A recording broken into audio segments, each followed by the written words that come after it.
อืมอ๋อสบายดีทุกคนเลยต่อคลิปที่สองล่างย่างโลเนาะยามแรงเขตศูนย์การค้าดังในเวียงจันทร์โอ้อันนี้เพิ่นเอาตัวเป็ดออกแล้วตอนนั้นมีเป็ดอยู่นี่เลยมีปลาบอนหลายเด้อทางนั้นจะเป็นตลาดขัวดินนี่เป็นห้านอาหารนี่พวกนั้นจะเป็นเขตถนนดงปลานนี่ศูนย์การค้าเวียงจันทร์เซ็นเตอร์อยู่ตัวนี้ตัวนั้นมันภาคสันเนาะตัวนกอันนี้มันลงกินน้ำลายนกน้อยโอ้ตัวนั้นมีตัวเป็ดเหลืองๆอยู่ในพนักออกแล้วเฉอะเฉอะ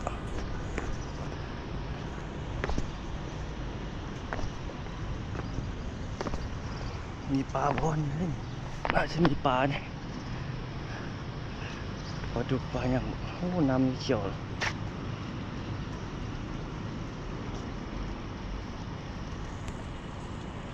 นั่นโรงแรมสูง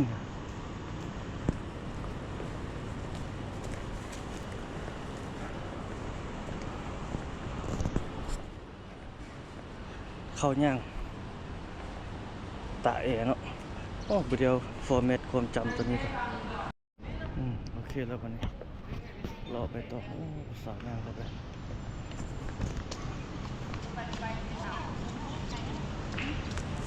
โอ้มาฮอดนี่กลิ่นไอแอเขาเจ้าออกมาฮอดพี่อันนี้เป็นโชคทวีซุปเปอร์มาร์เก็ตตรงนั้นจะเป็นห้างตีนนกนะต่อไปนี่มีห้างอาหารด้วยนะ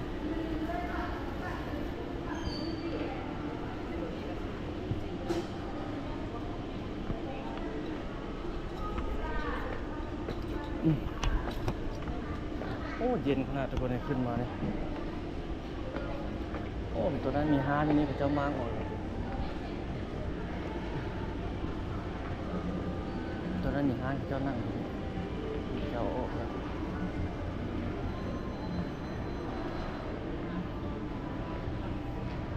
นี่จะเป็นห้างนั่งกินอาหารกันเนาะส่วนนี้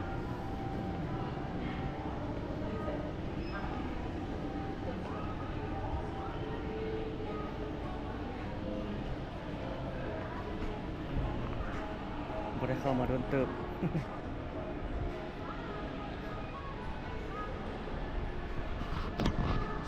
เสื้อผ้าเต็มผ้าห่มบนนอนที่พระเจ้ามาขายนะ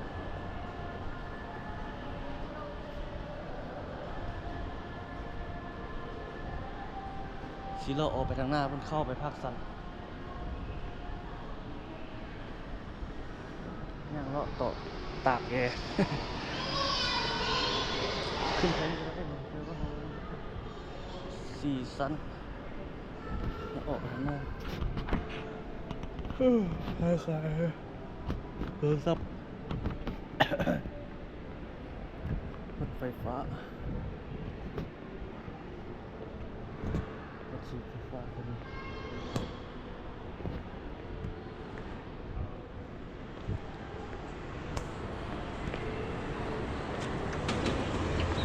โอ้นี่มีเครื่องเซฟตี้ด้วยอยู่นี่เครื่องเซฟตี้แบบช่วยเหลือมันอย่างผมว่าสถานการณ์ฉุกเฉินตัวผมแบบนี้ใส่แล้วอันนี้ผมมีแขนยาวไปก่อนจะน้อยเขาที่นี่รอไปคุณเลยน้ำแรงถนนคูเวียงอันนี้ทุกคนรถกระลายอยู่ไปมานั่นแล้วประมาณนั้นแล้วฮ่องกงซึงโป้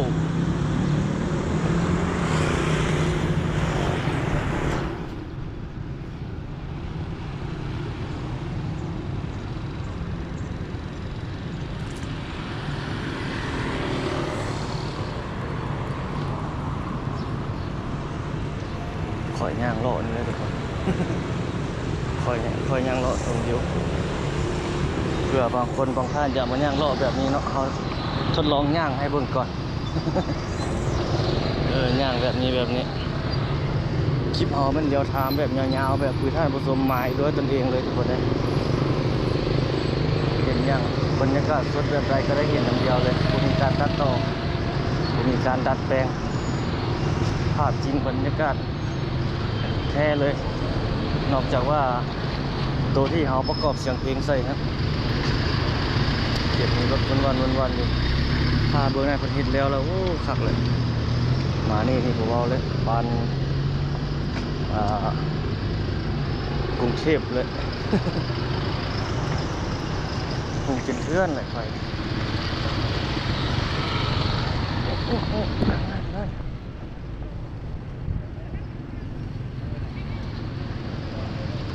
นี่เบื้องนี้ข้างหน้านี่สุดการค้าภาคสันอะไรเงี้ยใหญ่แบบนี้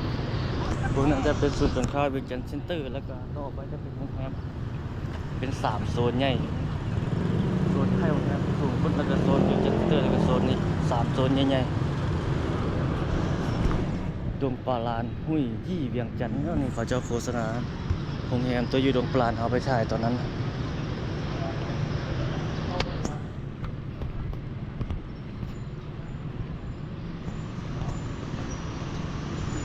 วันนี้เป็นวันอังคารเนาะ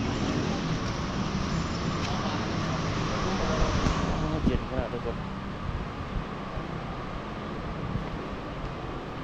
มีงานอย่างเลยด้านหลังมันเขาจะมักจัดงานบูธอาหารมาอย่างต่างๆทั้งหลังเนาะมัมมาเพื่อจะมาจัดงานหม่ำกับมัมอ๋อเย็นจ้อยเข้ามาทุกคนเลยอัปเดตเนาะ คนจีนก็หลายเขาเจ้าย่างขึ้นไปขึ้นก็ได้คือกันเราจะลงไปนี่เราเกียร์ขึ้นบนนั้น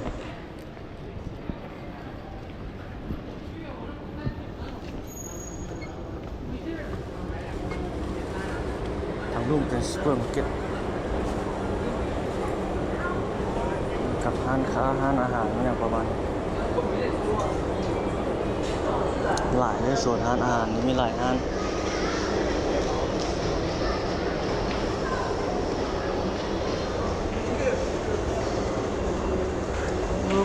ชุด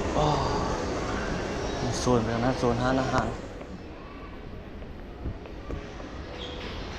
นี่เป็นแผนที่สันดีนึงทางนั้นเป็นมาลอกมาล่า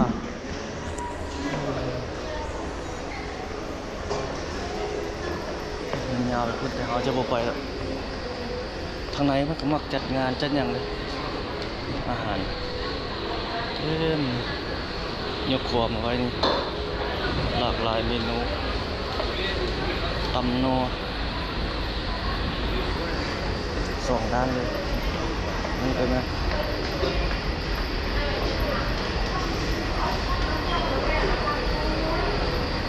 อาหารข้าวเหนียวครับมีครบทุกคนเข้ามานี่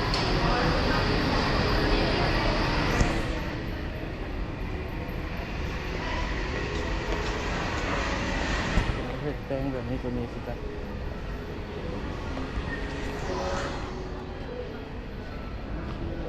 เป็นนมเป็นอย่างตัวนี้เนาะหลายเมนูนะ30 ชิ้น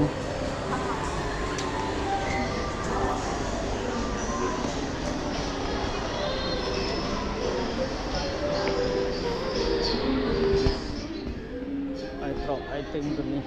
เดี๋ยวเขาจะเข้าไปทางหน้าเข้าไปซูเปอร์มาร์เก็ต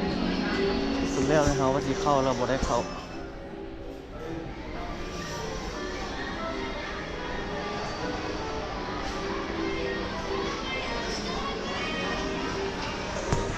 ภาคสันซูเปอร์มาร์เก็ต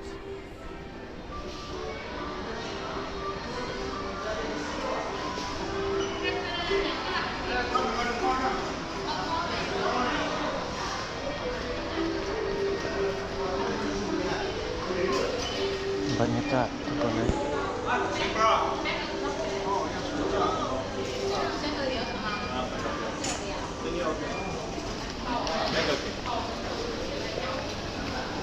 สดมากๆเลยเจ๊ทับทิม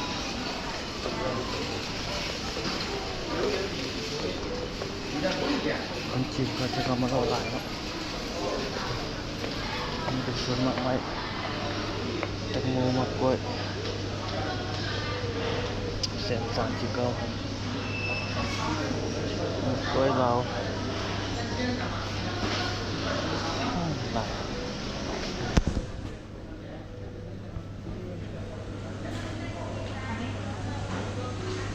มีชีนามีครบคนนึงเป็นยังมีเป็นยังชุกมีเป็นยังมันเคินมันยังเขาจะเอาไปนั่นแช่แข็งครบสุดเด้อทุกคนไข่ก็มีเมนูชิ้นอันนี้ชิ้นหมูชิ้นบดงัว196,000ไปไว้ใช้น้ำมันหน่อยเดี๋ยว โลปลาย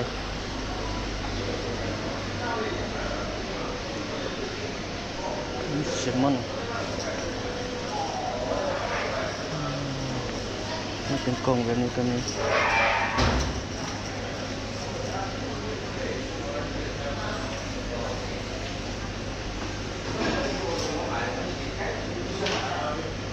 ตัวนี้100,000ปลายมี200,000เอาตัวนี้ไปต้มเซนีเพราะทุกคนตัวนี้50 ปลายครับ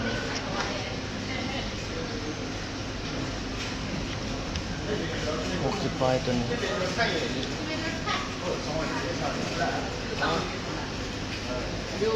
60万，差不多20块钱。68为啥？说是20块钱，200多。哦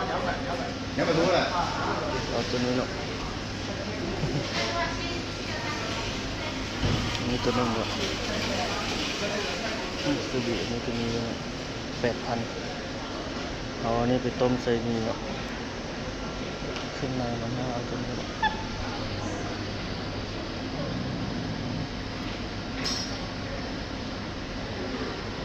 ตัวนี้สิอันนี้จะเป็นแบบนี้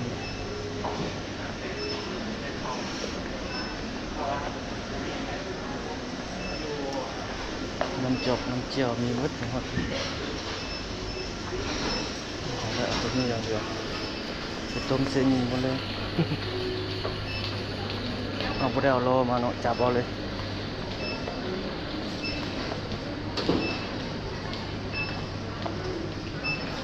อันนี้กุ้งอันนี้125,000อันนี้เป็นปลาสบะ110,000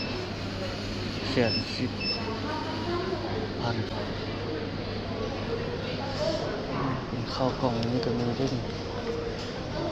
3โอ้โหข้าวกล่องเป็นมีหัวที่นี่เลยเนาะ38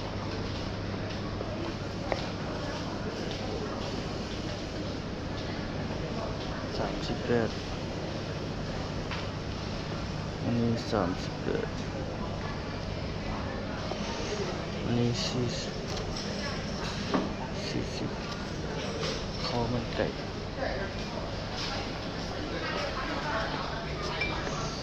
น้ำปูน้ำปลาโอ้คนจีนมาเล่าหลายเนาะ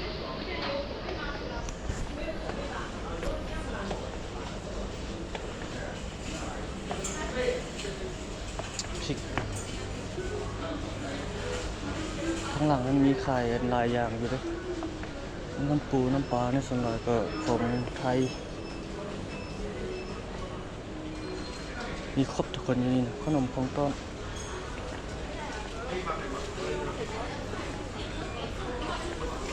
เครื่องครัวของนั้นข้าวต้มขนม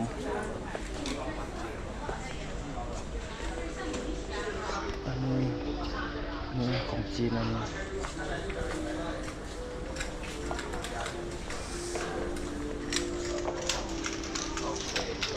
สุดท้าย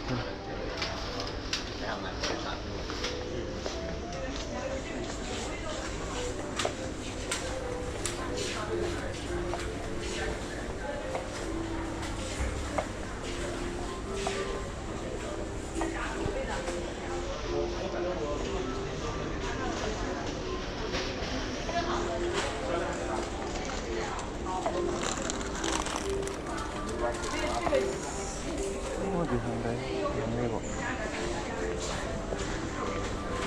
มีโอ้ยานเอาแต่ตัวนี้ซะเนาะเอามี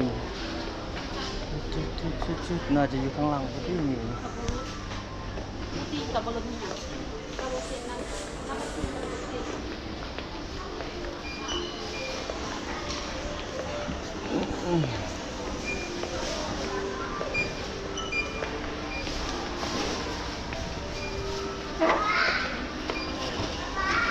สมาชิกมีโบสำหรับ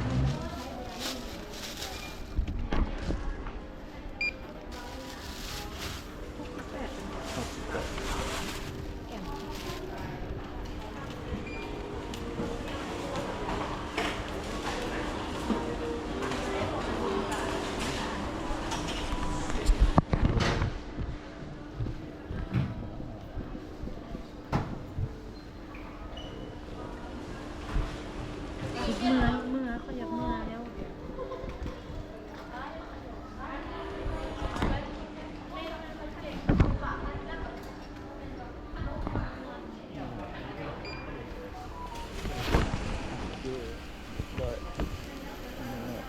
67,800ขึ้นเป็นที่พอยาวไปทางนั้นเพิ่มเลยนะโอ้เอาปลาไปไว้รถก่อนวะคือว่าจับล่อเลยวะมาเห็นโดนเติบแล้วได้เขาไปซื้อเนาะก็เลยซื้อซะ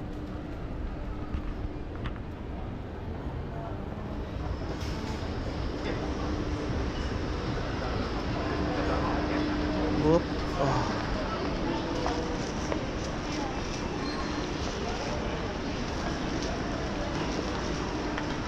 ไอ้ดีถึงละ ขึ้นเรือเพลิงอยู่นี่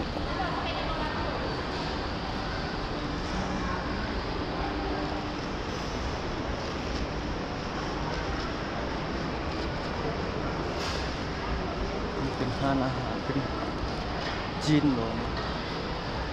นี่ไม่ของจีนดิน่าจะเป็นของอันนั้นโอ้ของจีนเนาะมีภาษาจีนโอ้หลายเลยเมนูอาหารเขาจะเฮ็ดติดใส่เตาฝาเนี่ยเป็นเซ็ตไป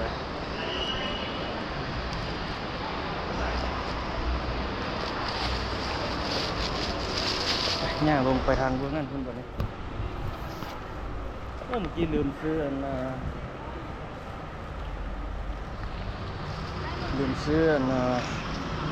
บัสบิเนาะ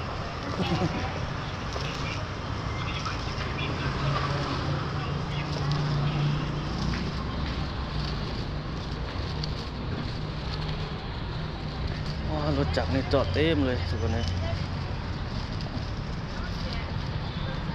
มีผาย่างเลาะใช่ผาย่างเลาะว่าได้เดียวทามเลย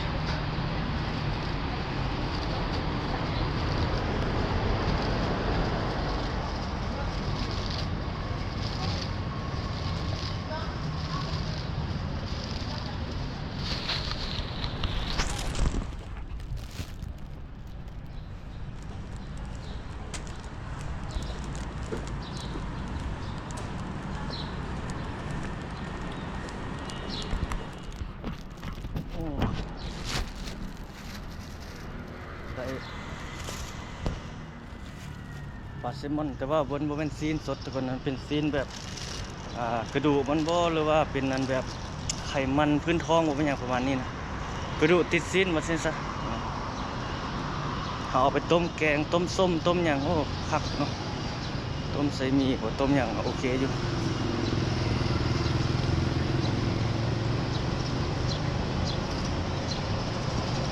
มันดีแต่ปลาแซลมอนมันก็คือเขาว่าแต่นั่นแหละมันมีหลายเกรดเนาะมันบ่มีแต่เกรดเดียวได้มีหลายเกรดเลยหลายเกรดหลายราคาขนาด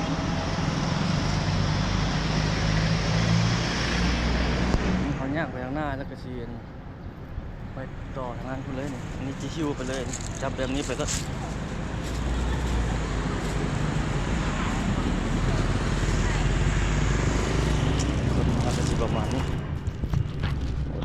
กองตื่นสิหมดแล้วเขาสิได้สาดเสียบสายได้แบบนี้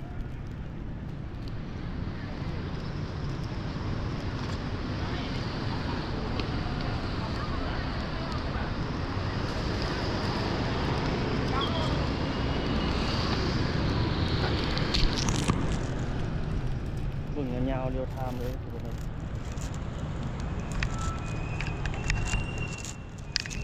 เสียบสายเดี๋ยวสุดเลย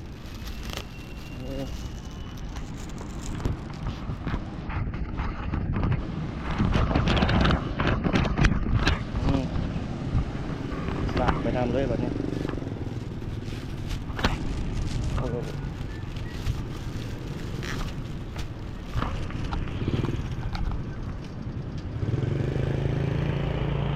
เอาละ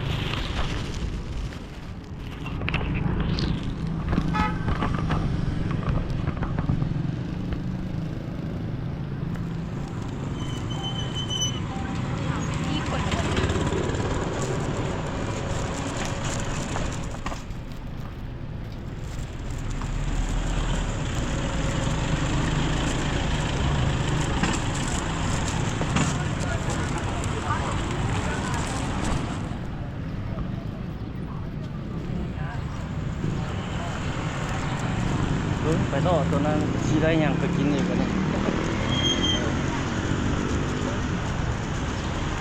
เป็นเซนเตอร์นะ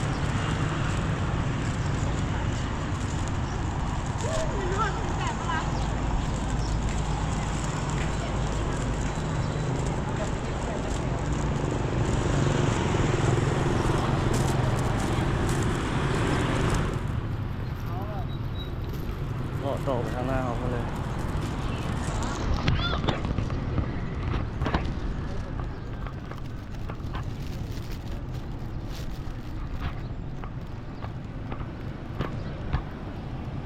สดเลยทุกคนเลย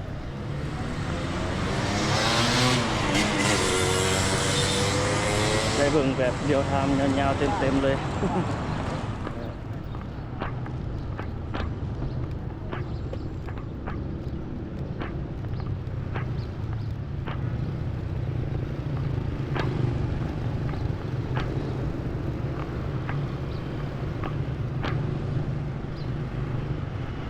นี่เข้าไปทางโรงเรียนแล้วนะ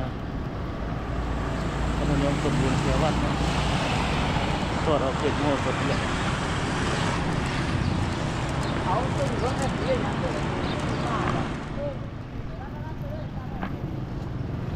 กำแพงตรงหน้าเขาสูงสุดเลย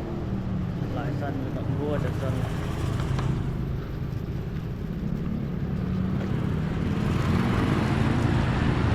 อย่างรอดไปหมดเลย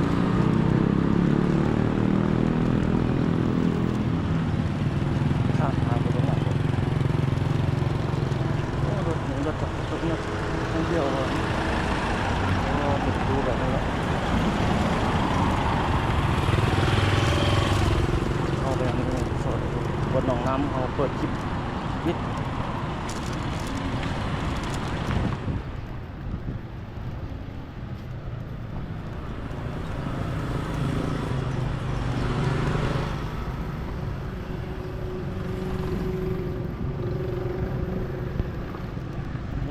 เนาะ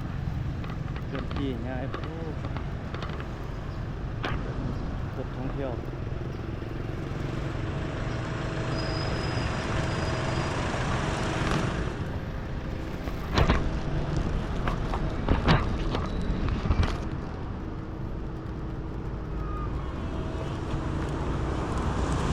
ทางนั้นร้านอาหารนะอย่างพระเจ้าก็ยังเปิดอยู่ร้านเปิดห้างข้าวเปียกอันนี้เขาจะเริ่มใต้ไฟนี่งามเป็นเปลี่ยนสีเลยสีฟ้าสีแดงสีอย่างไร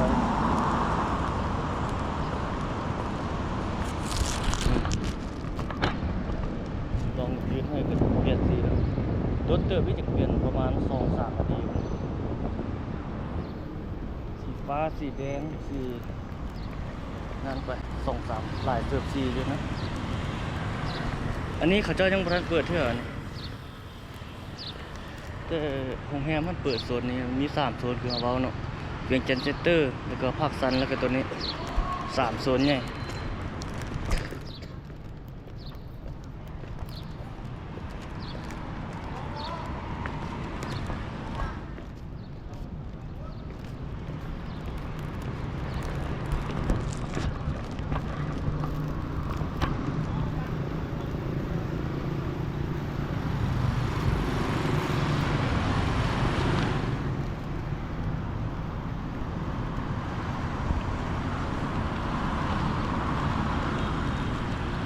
โอ้รถสัญจรหลายครับ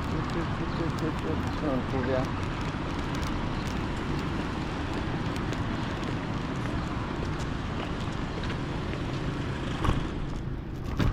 ทางแสง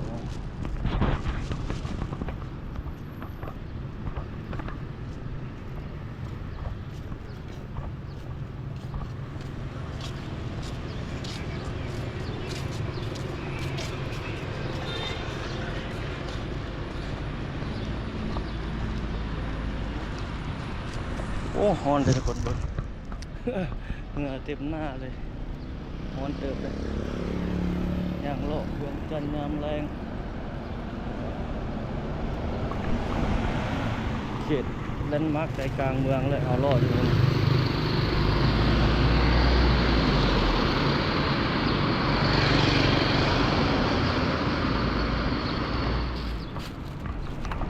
อันนี้มาใส่เด็กส้มครับนั่นก็คือ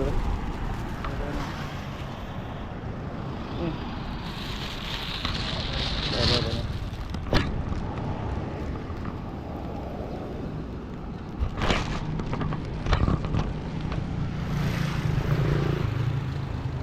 อันนี้ห้างขจีหน้าขายมีหลายแนวอยู่ตัวข้าวต้มขนม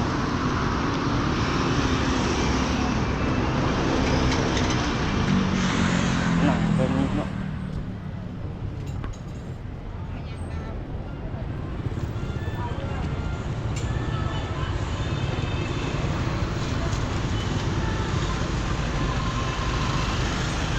อันนี้หลอกเขาทางหน้า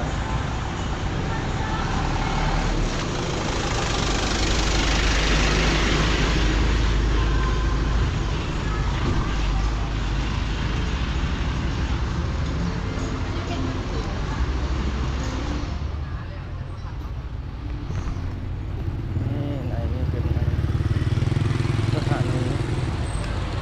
รถเมล์นครหลวงวิจารณ์นั้นสายทางตามตัวเมืองนี่แหละโอ้เบียร์ที่ก็เข้ามา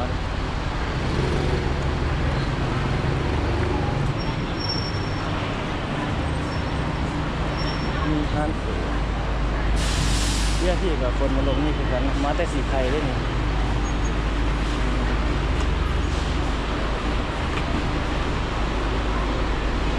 สาวธนาคารที่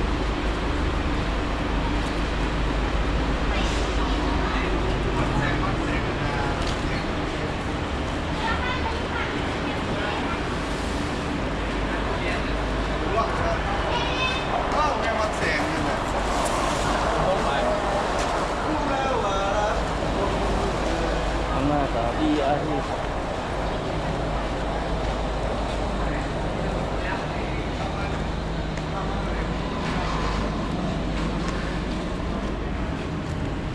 สาวธนาคาร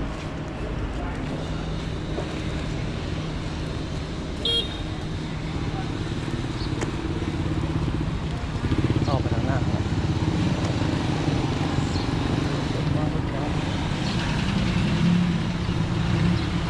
นี่ทางนานบัวขาววัดสิมาไทยครับ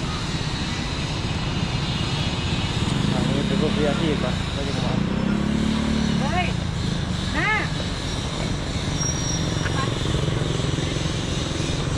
ครับเข้าไปในพุ่นเลยเขาจะไปทางนั้นเที่ยว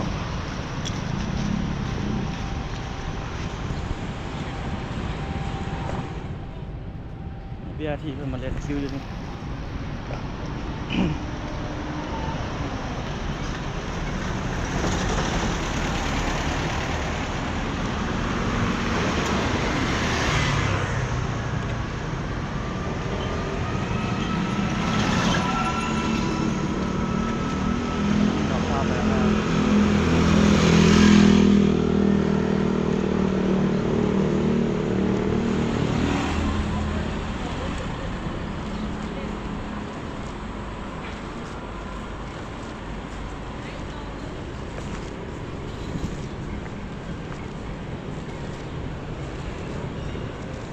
ฝากรถจักรอยู่ตัวนี้นี่10,000 กีบตัวนี้อยู่ฟ้าบนนั้นคน5,000 กีบเอามาฝากมื้อนั้นเจ้าก็กำลังเฮ็ดอยู่กันอันนี้เป็นบริษัทคนจีนเขาเจ้าสัมปทานเฮ็ดล็อกเป็นล็อกไฟนี่ยังบ่หุ่งดีปานใดเนาะ มันยังสวยอยู่เนาะแต่ว่าไฟมันก็เริ่มหุ่งแบบนี้แหละ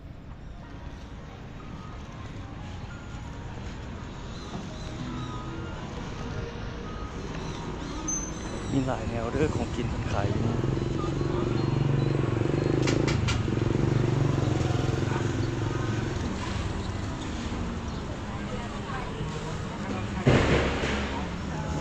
จีนอาหารจีน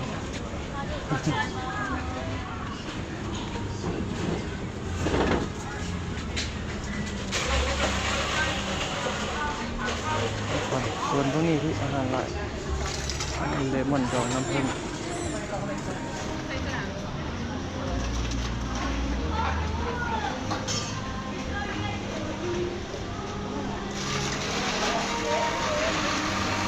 ทุกคนกินมากินสลายเมนูอาหารจีนเป็นร้อนสลาย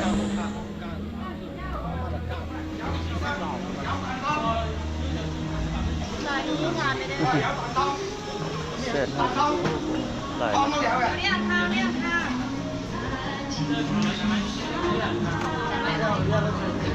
อะไรนั่งอยู่เหรอเดี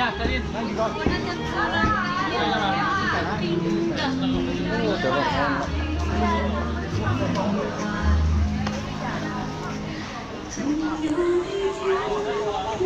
ส่วนใหญ่จะเป็นคนจีนที่มากินกระจายในบทแสดงจำนวนผู้แสดงนักแสดงเจ้ากันนั่งเลยเกี่ยวไปทางหน้าของกันจำนวนอย่างเงี้ยขโมยบัตรเนี่ยค่ามันค่ำเลยเนี่ยอีกก่อนมีหลายแนว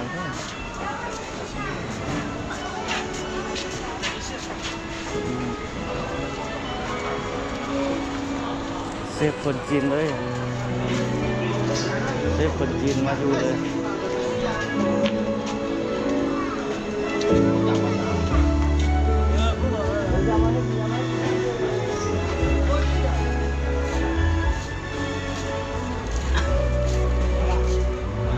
เจ้าเสกเหลือไปแบบนี้เลย上吗？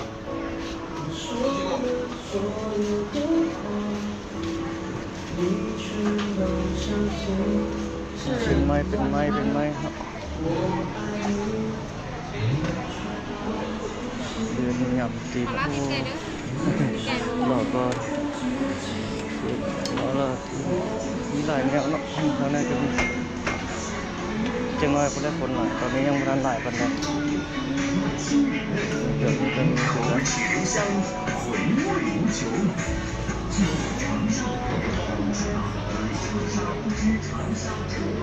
เมนูอาหารจีนในเวียงจันทร์เราออกไปทางหน้ามันก่อน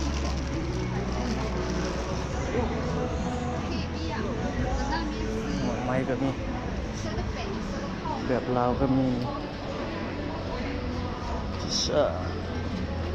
โอ้หลายแนวเสื้อผ้าแบบนี้ก็มีสไตล์แบบจีนนุ่งเลยนุ่งเขาจะให้เศร้านุ่งโลดเลย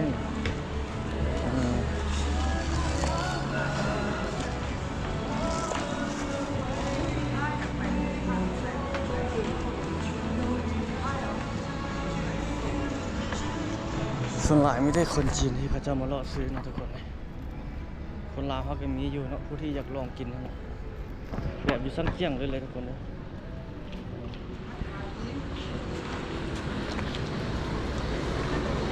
เราทำสมัครมันจะกลมสูง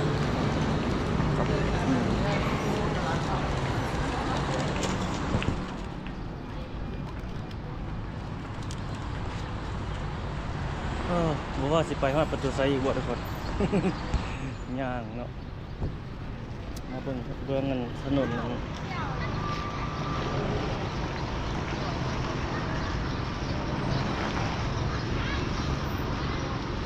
เบื้องถนนอันนี้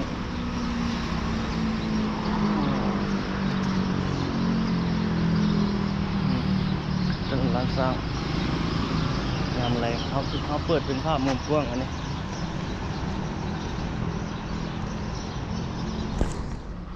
โลก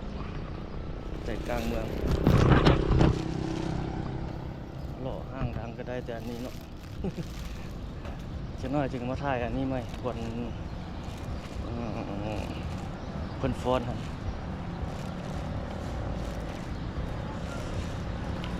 ย่างไปประตูใส่คนเลยซะเนาะ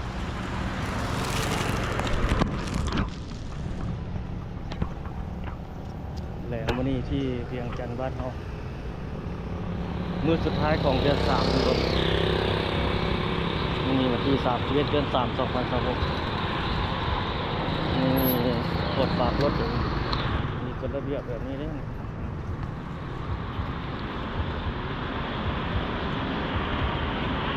ฮอด18 บกสุด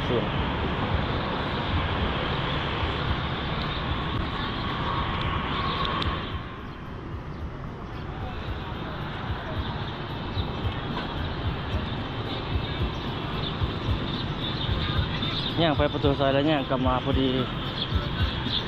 เนาะ จัมโบ้300นะ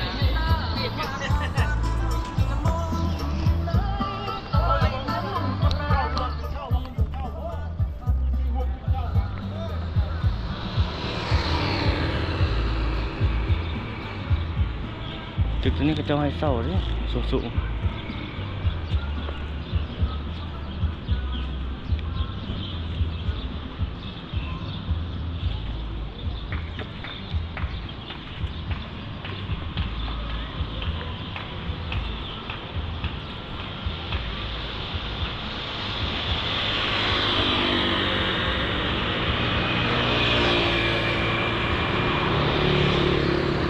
ถ้านี่มีคนมานั่งกินดีนะเอามาแต่ละเพื่อนขายตับขายเข้าขายเนี่ยประมาณนี้เลยแบบราวๆครับ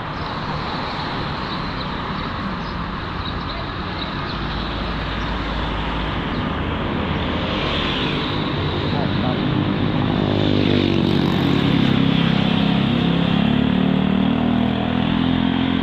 วัดทัศนี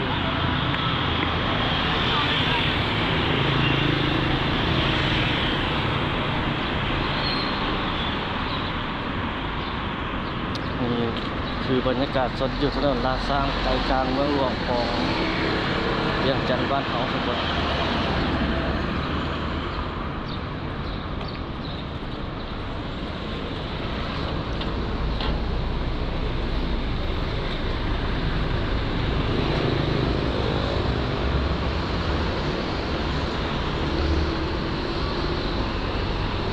ย่างรอดทางบรรยากาศสด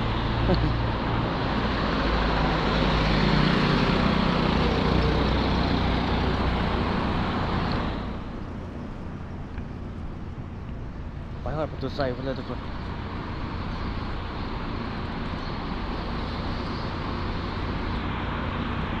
ต้นอันนี้เขียวงามดี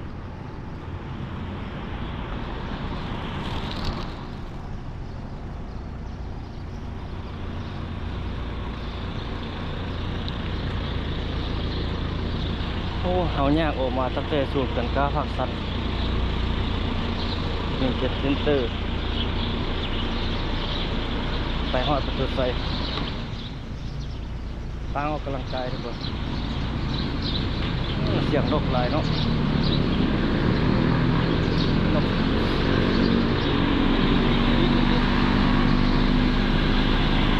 ดีว่าและใน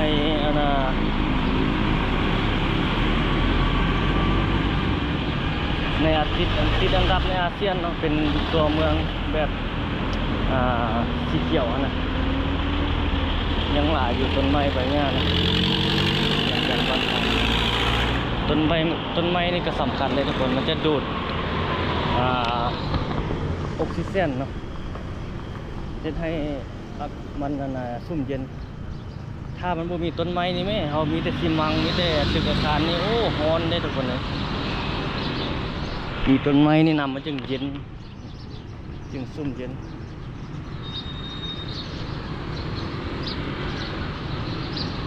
ไปเลาะไปประตูใส่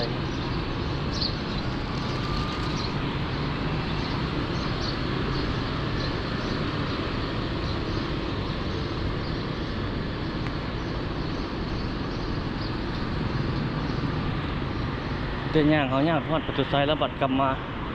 เข้ามาเบิ่งบนตัวนั้นจะสิเจอเวลาเพิ่นฟ้อนบ่ถ้าบ่เจอแล้วก็ถือว่ากลับบัดนั้น เอาไว้มื้อหน้ามาอัปเดตไหมเพิ่นดงปลาในบางรถเข้าไปเบิ่งนั่นเป็นถนนสายลม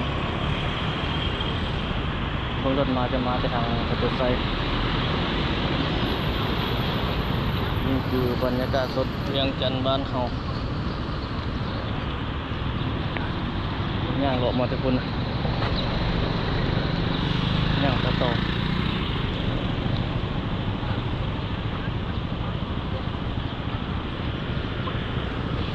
สดๆภาพสดๆเลยนะ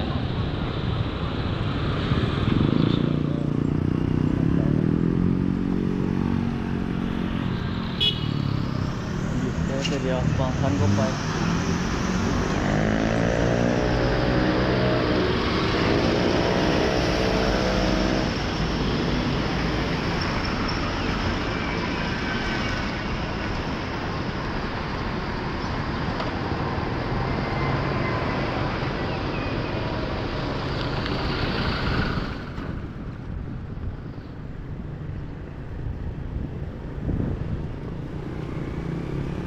รถสัญจรหลายอยู่แต่มื้อนี้เอามาแต่ละเทื่อนี่เงียบเลย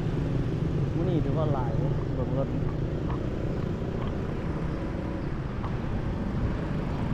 นี่เพิ่นไปแนะนำไปเขตพัฒนากรมรวมไซต์เศรษฐาออกจากนี่ไปแล้วมัน16กิโลฮอดเนาะ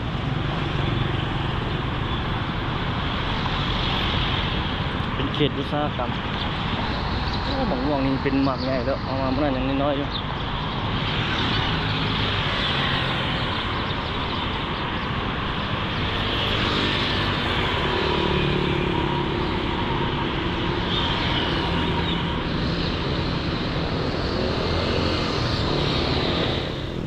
ต้นจำปานี่ก็อายุน่าจะหลายปีแล้วนะ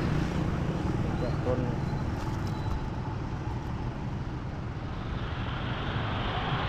ดอกไม้ประจำชาติลาวเขาแต่ละประเทศจะมี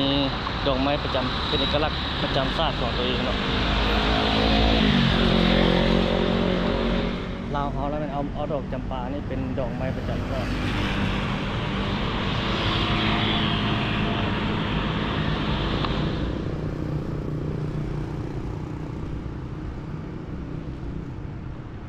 เบื้องนั้นเป็นบริษัทเวลคัมชิ้นเสือดิ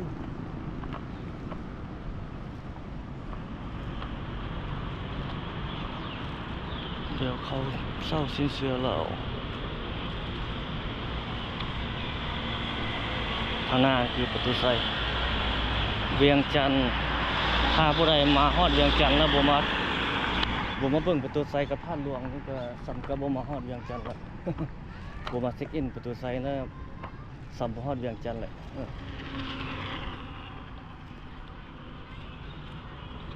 โอ้เอาหิวถุงอันนี้ โหลดมาจะทอดชีถุงปลาแซลมอนโอ้เสียงเป็นซีนมันอยู่มันเนี่ยของปลาแซลมอนกระดูกติดซีนติดกระดูกไปแต่มันก็มีหลายอยู่ทุกคน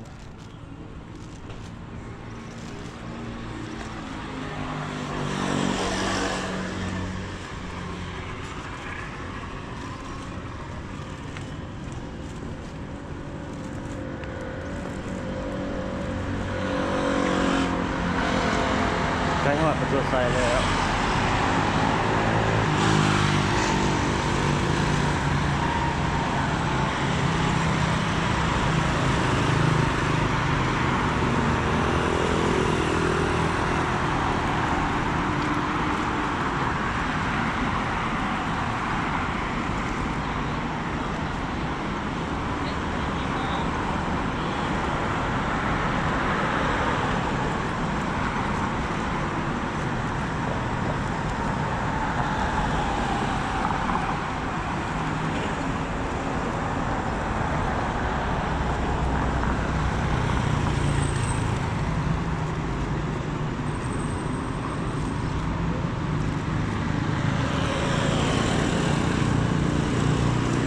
นี่ก็อายุหลายปีแล้วต้นข้างมันเป็นต้นไม้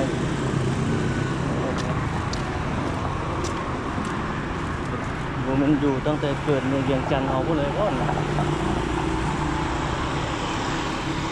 เบื้องนั้นผมเห็นมอสเวียงจันทร์ผมเห็นดังในเวียงจันทร์เลยเมียมอสเวียงจันทร์ครับมอสเวียงจันทร์บรรยากาศสดอยู่ถนนลาดซางอันนี้เป็นองค์การสหประชาชาติมีต้นลำไยวะโอ้ เสียงเขาแหบเข้าวันนี้ทุกคนบรรยายโดนเติบหรอมื้อนี้31เนาะมีบูธอาหารให้วันเสาร์แล้วเนาะเสาร์แต่วันที่29ติบ่บูธอาหารอยู่ประตูไซครับอยู่เบื้องนั่นนะส่วนอาเซียนครับโอ้ได้เนี่ยออกกำลังกายหลายนั่นอยู่สดทุกคนเลยงามแรงเวียงจันทร์บ้านเฮา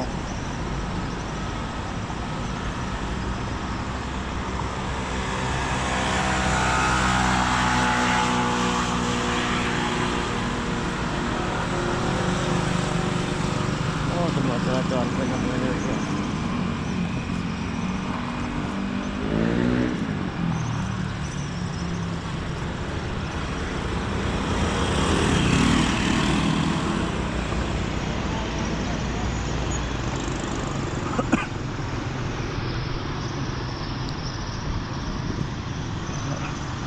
ประตูไซเวียงจันทร์ยามแรง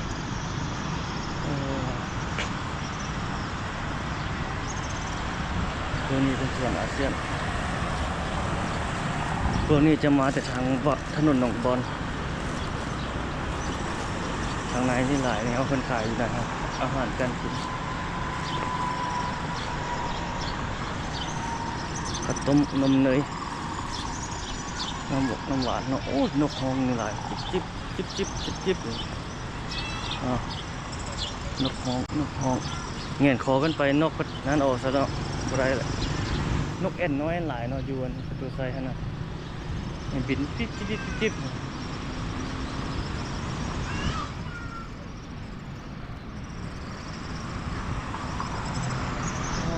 นี่คือบรรยากาศสดทุกคนหาย่างรอย่างสมเวียงจันทร์บ้านเฮาในยามแรงโอ้ส่วนที่พันเสาแล้วทอดที่เราต้องตามมือพันจันทร์เสร็จแล้วครับเอามาถ่ายมือทำมือนะทำมือเนี่ยโอ้นกมันหลายเลยนกมันโอ้มันปิดน้ำพุเลยมีส่วนอาเซียนรถมันง่ายเลยแล่นพาลูกพาหลานออกกำลังกายนักท่องเที่ยวก็มี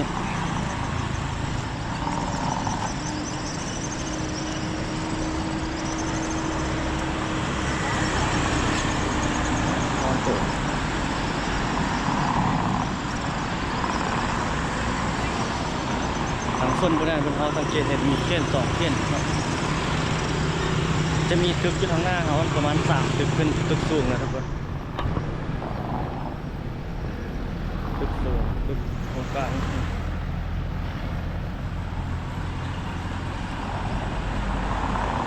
ข้ามทางแรงเ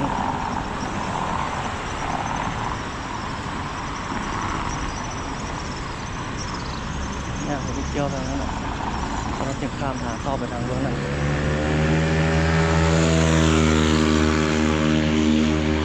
เป็นขนมเครื่องนกเครื่องลิ้น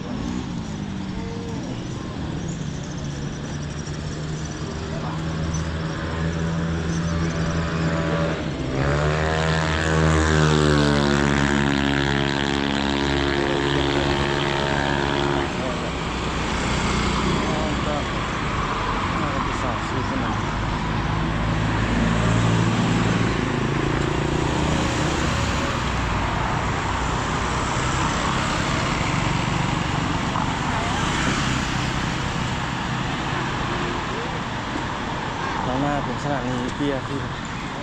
โอ้เขาเจ้ากำลังล้างเจ้าล้างอันนั้นเลย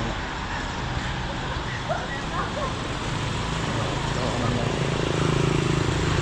เราไปข้ามทางไปแล้ว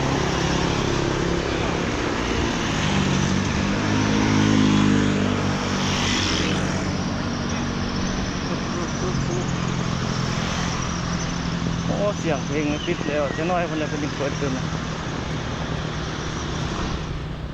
นี่พาย่างโลกประเทศนี่ติดเลย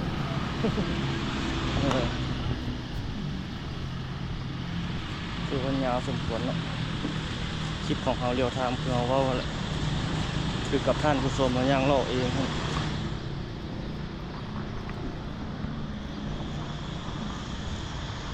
แขกขลายอยู่นักท่องเที่ยวก็มี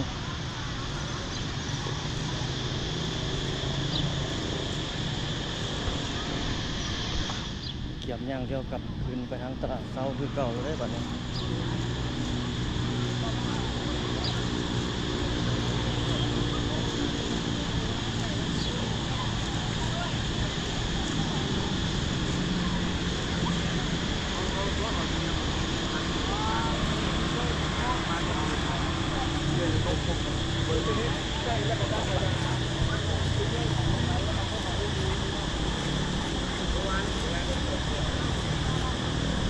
ภาพสดๆทุกคนโอ้ย่างเกี่ยวแบบนั้นไปวะ ย่างอ้อมแบบนั้นเลยเนาะเกี่ยวอ้อมเลยนะย่างออกกำลังกาย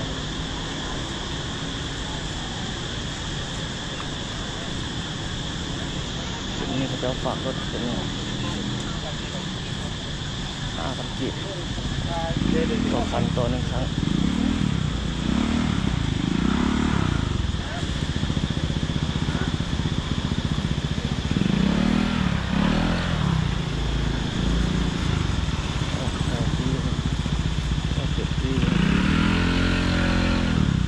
รถจักรรถเนี่ยจอดอยู่ทางนี้แต่ก่อนประเทศจอดอยู่ตรงนั้นแล้วก็ย้ายมาทางนี้เดี๋ยวจอดรถอย่างนี้ตรงนี้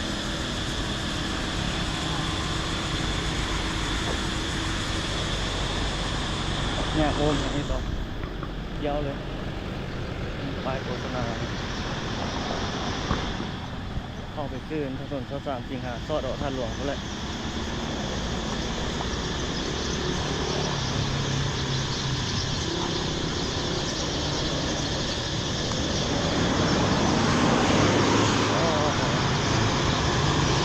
โอ้เดือนขึ้นเลยทุกคนเดือนขึ้นเลย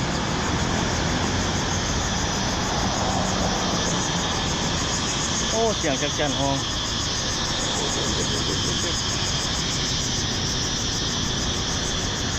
ผาย่างเลาะเวียงจันทร์ยามแรงใจกลางเมืองเวียงจันทร์เบียทีมันก็ยังเล่นอยู่สีสันใหม่ในเวียงจันทร์เนาะเล่นไปเล่นมาก็มีอยู่แค่คนแต่ขี่ก็มีอยู่คนรุ่นใหม่ก็เห็นเขาเจ้านี่ยังเขาเจ้าขี่ลายอยู่เนาะพอสะดวกหลายนักเรียนนักศึกษา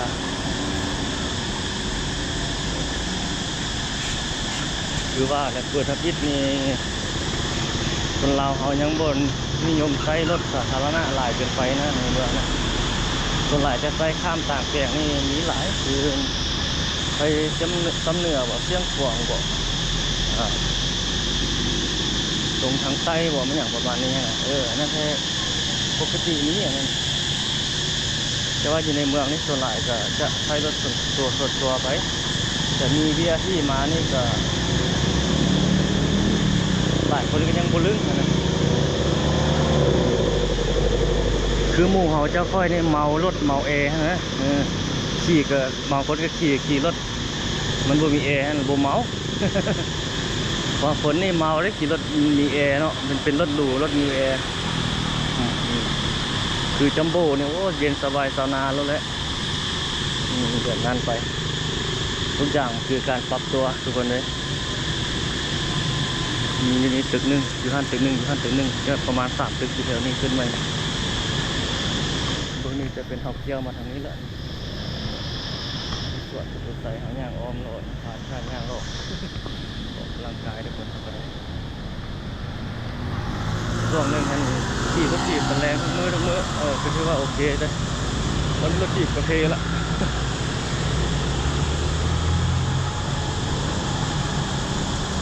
มือสองนี่ก็5-6 แสนจีบเลยยาเลยใส่น้ำมันเนาะผมมาจอดไว้กันย่างแบบนี้เอางามแรงอยู่ส่วนคือไปเวียงจันทร์บ้านเฮา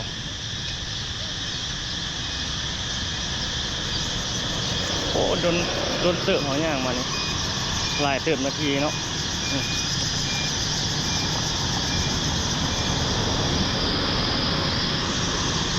อันนี้เป็นภาพบรรยากาศสดอยู่ส่วนกระดุดไฟบรรยากาศในยามแรงคนหอย่างมาแล่นออกกำลังกายหลาย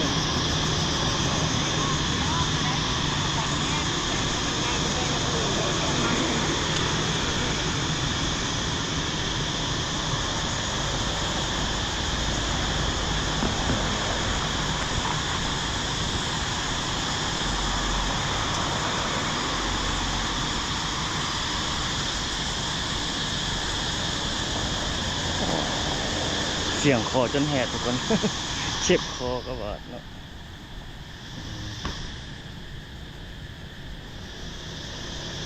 นี่จุดขึ้นรถ BRT อยู่นี่ก็มีเนี่ยเขาเก็บแบบนี้ BRT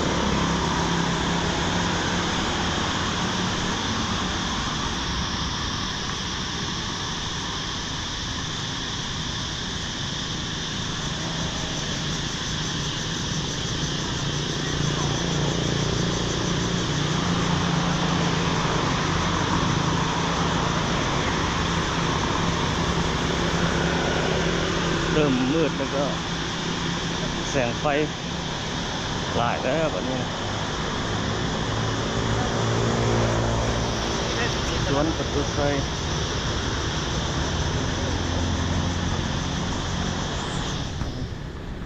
สวนประตูไฟ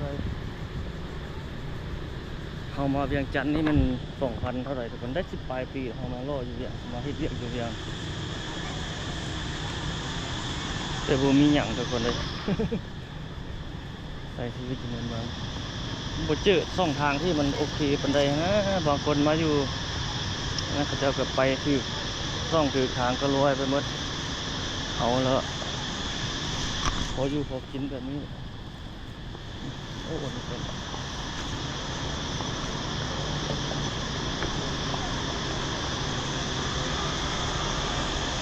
หาเช้ากินค่ำคนในเมือง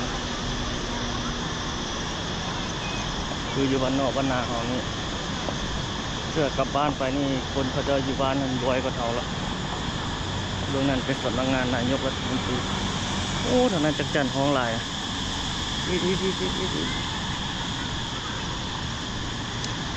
ไฟนี่จะน้อยน้ำนี่จะน้อยเพิ่นเปิดแหละมีเพิ่นเปิดเป็น3 ช่วงเนาะ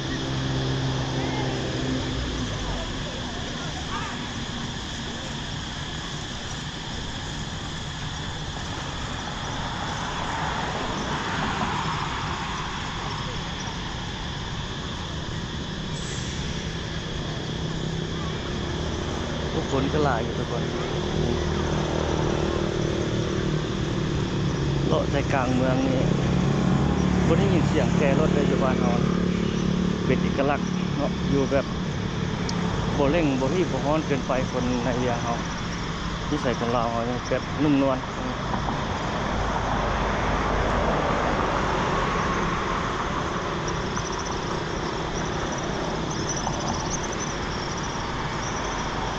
ทางเทิงพ้นขึ้นไปได้เนาะสามารถขึ้นไปได้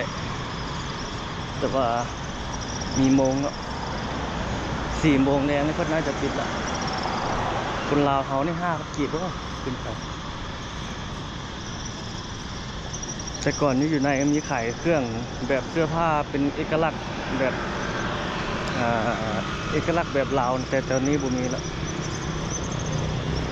มีเงินรุ่นเก่ามีอย่างได้ทางเทิงนั่นน่ะเพิ่นเอามาโชว์มาขายทางในกันแต่ก่อนเป็นตลาดเสื้อผ้าตลาดขายวัตถุมงคลมีแบบเป็นเอกลักษณ์ของ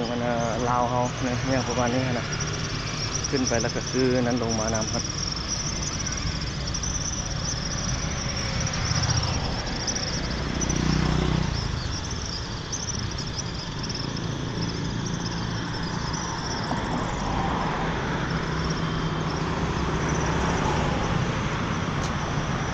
ตัวเจียนกบ่แม่นตัวเจียนะเป็นตัวนกเป็นตัวนกเอ็นนกเอ็นมันหยังวะนกเอ็นนกคออ่ะ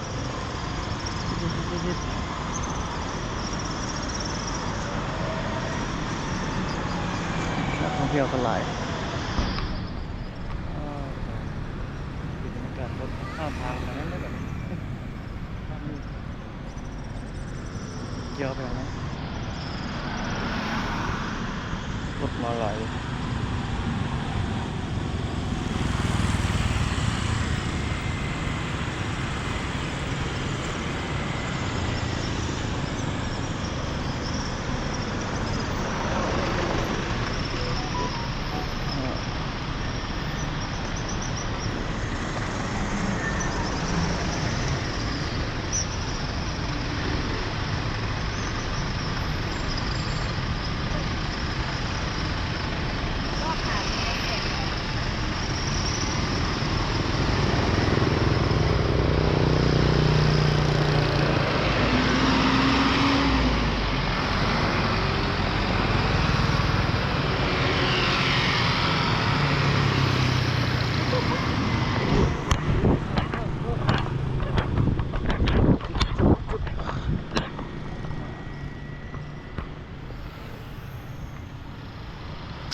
คนเนี่ย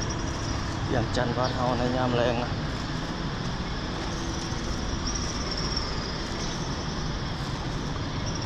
รถก็บ่หลายปานใดสัญจรอยู่ในเมืองแท้ใจกลางเมืองแท้ก็ได้ดิสลายมันอยู่เขตชุมชนนี่หลายเขตชุมชนนะ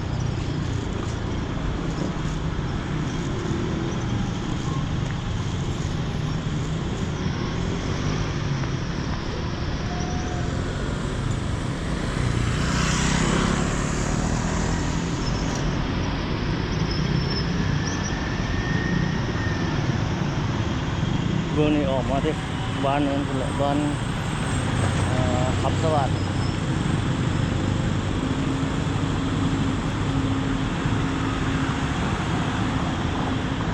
ไฟแดงมองข้าม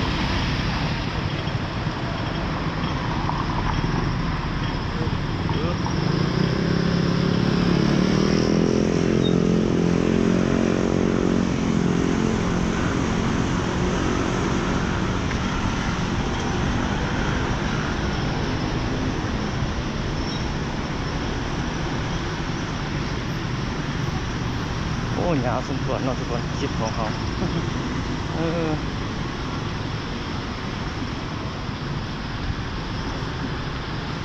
อย่างเกี่ยวกับได้ป่ะนี่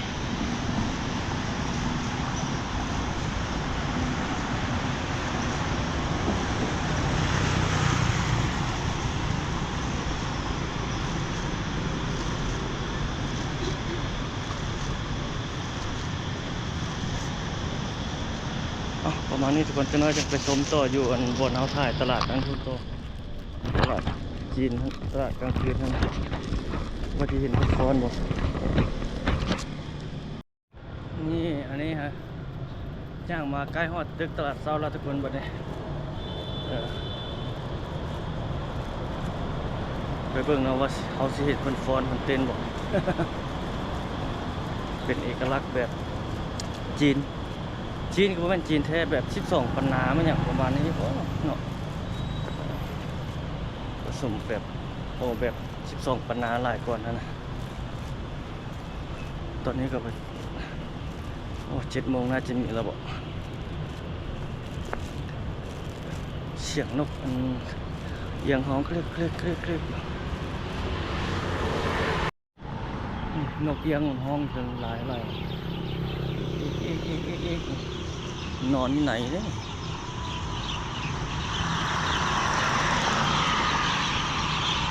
โอ้มันนอนอยู่ไหนเลยอยู่ธนาคารเนาะ JDP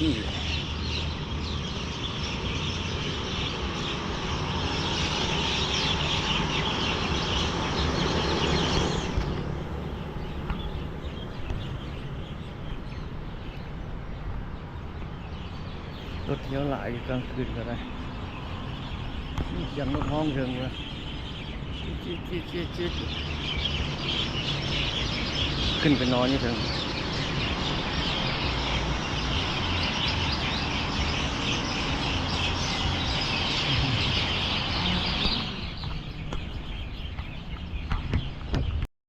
เอาข้ามทางเข้าไปตลาดเช้าวันนี้หมดตึกตลาดเช้าละตรงนั้นมาได้ประตูไฟรถมาออกมานี่คือว่ารถบริเงียบเลยอยู่ตลอดหนทางเลย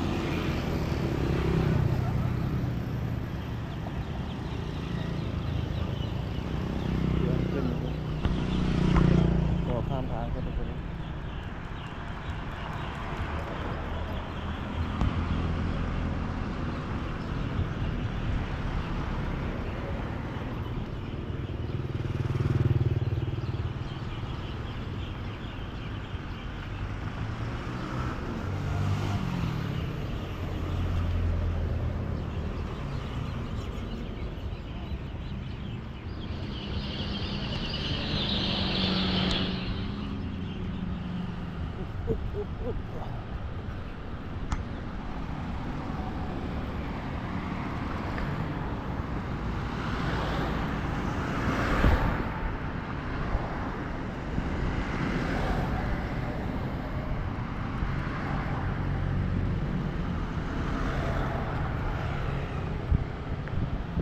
เข้าไปไหนจะเจอตอนฟ้อนๆบ่รู้เป็นไร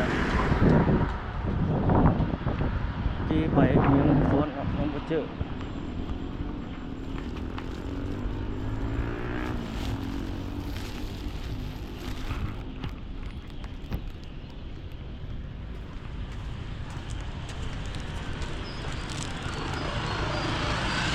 ส่วนใหญ่ไม่ใช่คนจีนมาสะดวกอยู่เนาะบ่อนจอดรถกว้างๆคน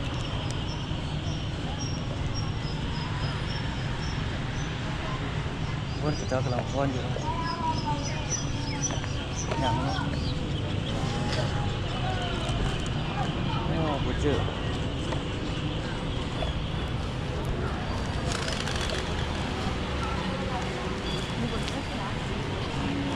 อ๋อกำลังฟ้อนอยู่อันนี้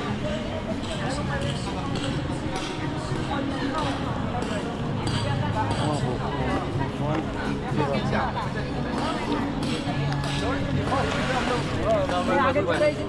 可以可以。拿两个烤肉吗？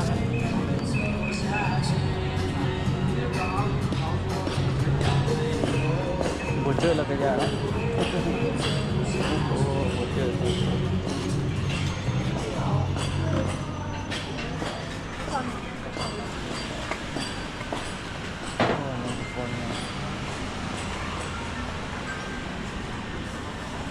ตอนประมาณ7 โมง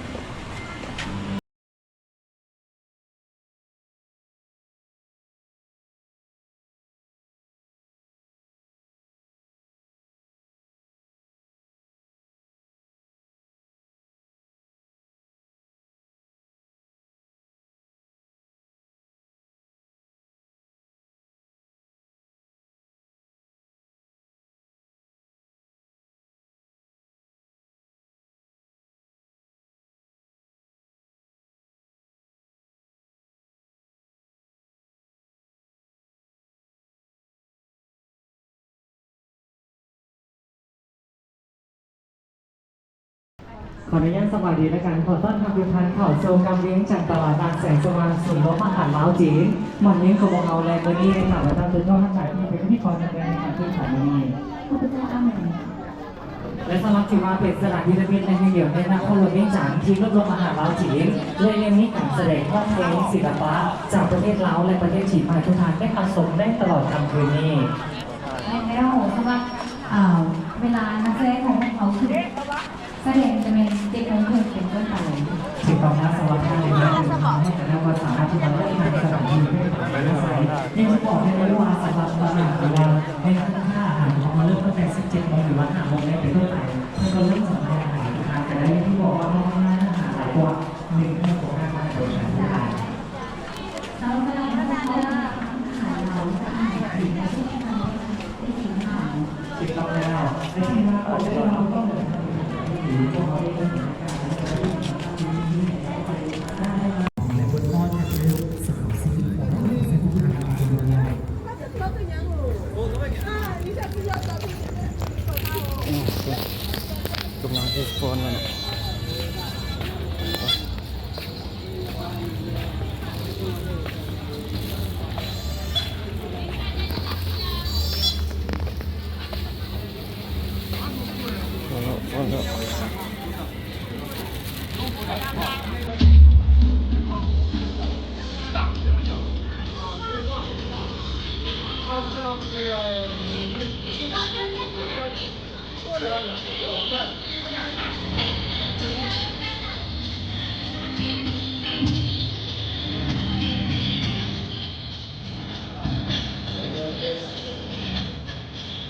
แล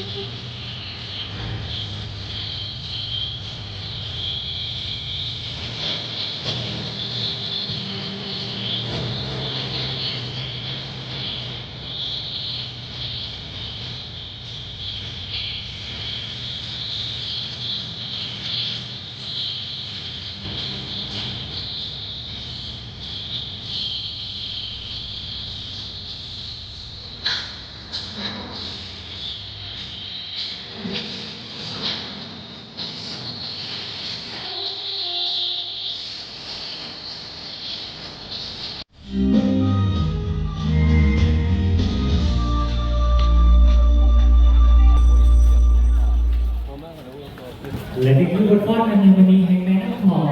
และสำหรับรายการต่อไปครับไปครับส้มกับบทเพลง จะเปลี่ยนหนักวัดอยู่ที่ทางด้านหลัง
เป็ดนั่นเล่นกับพอแล้วเนาะ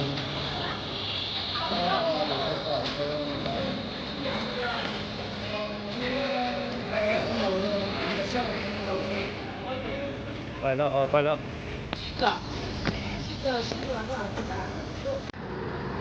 บันนี้เราได้ล่อมาทางนี้แล้วทุกคนเนี่ยออกจาก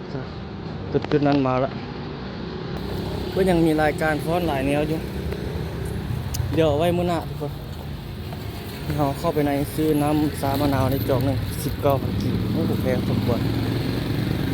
ตัวเลือกก็ถือสุดเลยก็ถือสุดมันเท่าไหร่ก็16แต่ว่าตอนมีใครเล่นตาออกใจยังไม่ได้ปิดเนาะเนี่ยเข้ามาทางนี้ต่อได้โอ้เหมือนกันหลายเติบเลยทุกคนวันนี้หาเงินมื้อหนึ่ง250,000จ่ายมื้อหนึ่ง250,000มันที่มีเลยแต่ว่ามีในเมืองหาเช้าไปจ่ายแรง หาทนซ้อไปจ่ายตนแรง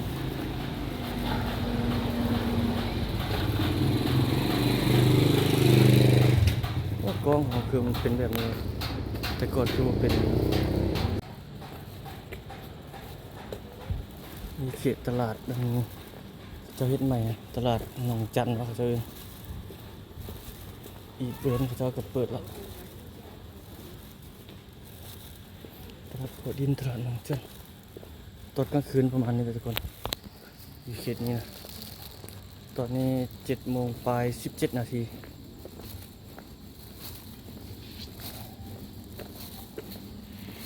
โอ้ยยนต์เพื่อนอืดไปเพื่อนหาเสื้อผ้าเขาจะปิดเลยดิยังปิดด้วยหลายห้างนี่ปิดที่สวยกันนะถ้าบัตรตัวนี้เปิดเนาะโอ้30 ล้อเลยต่อมาได้เวียงจันทร์เซ็นเตอร์ต่อมาได้ภาคสันตลาดเซาล้อมาใส่นี่โอ้30 ล้อจนเมื่อยยังบ่ทั่ว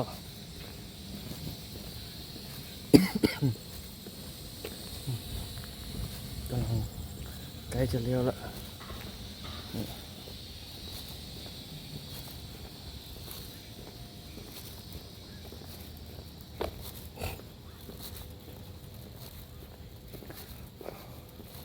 โอ้ยอย่างตอนกลางคืนก็ประมาณนี้ได้ทุกคนไปฮอดทางนั้นเขาก็สิปิดคลิปละ ยาวสมควรได้ทุกคนคลิปนี้ พาโลแบบเดียวทามเลย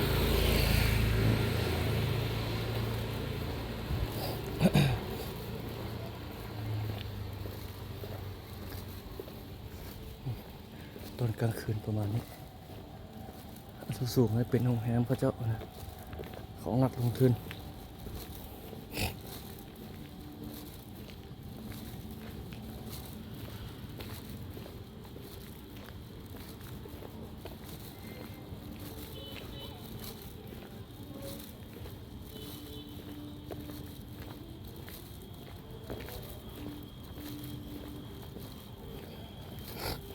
เขาย่างมานี่ไกลสมควรมันได้เขียนใส่กล้องโคโปเห็นประมาณนี้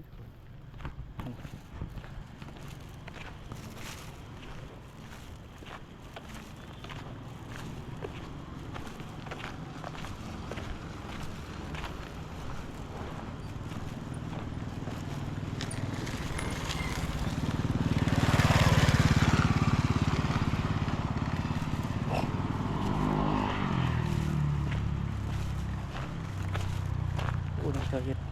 โอ้ตัวนี้เป็นของตลาดเต้าอยู่ตลาดอันนี้อยู่ตลาดภูดินตัวนี้เป็นโรงแรมโอ้คลิปนี้ถือว่าเงายืดเงาสมควร เลาะเป็นเลาะเนาะเลียวทามได้เลียวทามก็ได้มานี่ย่างไกลเติบเดี๋ยวพาเบิ่งพาชมจนฮอดประตูไซจนฮอดพินถือว่ารถไขมันไปหลายเติบ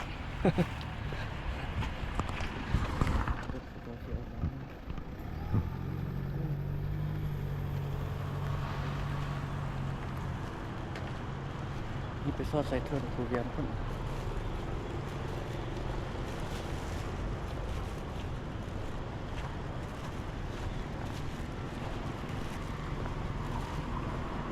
เอาประมาณนี้ก่อนซะทุกคนเนาะขอบใจทุกท่านที่รับชมคลิปของเราพบกันคลิปวิดีโอต่อไปทุกคนเราจะไปถ่ายใส่ให้ทุกท่านได้เบิ่งในส่วนนั้นพบกันใหม่สวัสดี